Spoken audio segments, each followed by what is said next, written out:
அண்மை செய்தி. செம்மங்குப்பம் பகுதியில் சுரங்கப்பாதை அமைக்க அனுமதி அளித்து ஓராண்டாகியும் கடலூர் மாவட்ட ஆட்சியர் அனுமதி தரவில்லை என தெற்கு ரயில்வே குற்றம் சாட்டியிருக்கிறது. இது தொடர்பான விவரங்களோடு செய்தியாளர் ரமேஷ் இணைந்திருக்கிறார். ரமேஷ், தொடர்ச்சியாக அந்த பகுதியில் மேம்பாலம் கட்டணும் அப்படின்னு பொதுமக்கள் கோரிக்கை விடுத்துட்டு வந்ததாகவும் இன்னைக்கு காலையில ஆய்வு செஞ்ச ஆட்சியருமே திட்ட மதிப்பீடு தயார் நிலையில் இருக்கிறதா சொல்லியிருக்காரு. இந்த நிலையில தெற்கு ரயில்வே இப்படி ஒரு குற்றச்சாட்டை முன்வைத்திருக்கு, என்ன சொல்லியிருக்காங்க?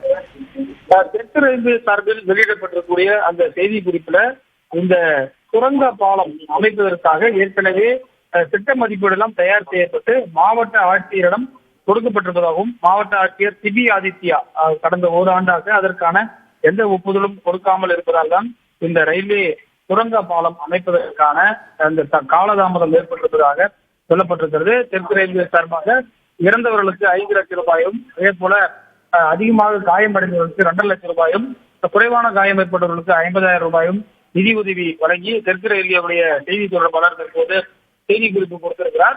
இந்த ஓராண்டாக மாநில அரசு சார்பில் எந்த ஒத்துழைப்பும் தரவில்லை என்று தெற்கு ரயில்வே சார்பில் சொல்லப்பட்டிருக்கிறது. பாலா ரமேஷ், தற்போது அனுமதி அளிக்கும் பட்சத்தில் இந்த மேம்பாலம் கட்ட ரயில்வே துறை சார்பில் நடவடிக்கை எடுக்கப்படுமா? அவர்கள் தரப்பில் என்ன சொல்லப்படுகிறது? நிச்சயமாக தெற்கு ரயில்வேயை பொறுத்தவரை நிதி என்பது அவர்களுக்கு ஒரு பெரிய பிரச்சனை இல்லை. அவர்களுக்கு மத்திய அரசு சார்பாக நிதி கொடுக்கிறார்கள். ஆனால் நிலம் கையெழுப்பது மற்றும் நிலத்தை கையகப்படுத்தி கொடுப்பது மாநில அரசுடைய திட்டம். ஏன்னா பாத்தீங்கன்னா மாநில அரசு தான் நிலத்தை கையகப்படுத்தி தர வேண்டும். எனவே அதை தான் அவர் சொல்லியிருக்கிறார். The underpass is already sanctioned by Southern Railway on this LC gate with full railway funding, but permission for it not being given by district collector for the last 1 year என்று அந்த செய்தி குறிப்பில் தெரிவிக்கப்பட்டிருக்கிறது. ஏற்கனவே 2 ஆண்டுகளுக்கு மேலாக அங்க கலெக்டராக இருப்பவர் சிபி ஆதித்யா. அவரிடம் குறிப்பாக இது தொடர்பாக நம்ம அடுத்த கட்டத்தில் கேள்வி கேட்டு அவர் என்ன சொல்கிறார் என்பதை நம்ம பொறுத்திருந்து விளக்கமாக போடலாம். விவரங்களுக்கு நன்றி ரமேஷ்.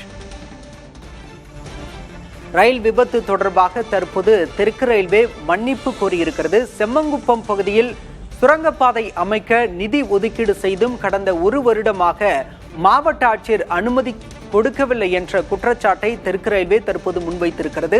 அந்த பகுதியில் மேம்பாலம் இல்லாததால் தான் அடிக்கடி விபத்துகள் ஏற்படுவதாகவும், இதற்கு முன்பாக கால்நடைகள் பல ரயிலில் அடிபட்டு உயிரிழந்ததாக அந்த பகுதி மக்கள் ஏற்கனவே புதிய தலைமுறை வாயிலாக குற்றம் சாட்டியிருந்தனர்.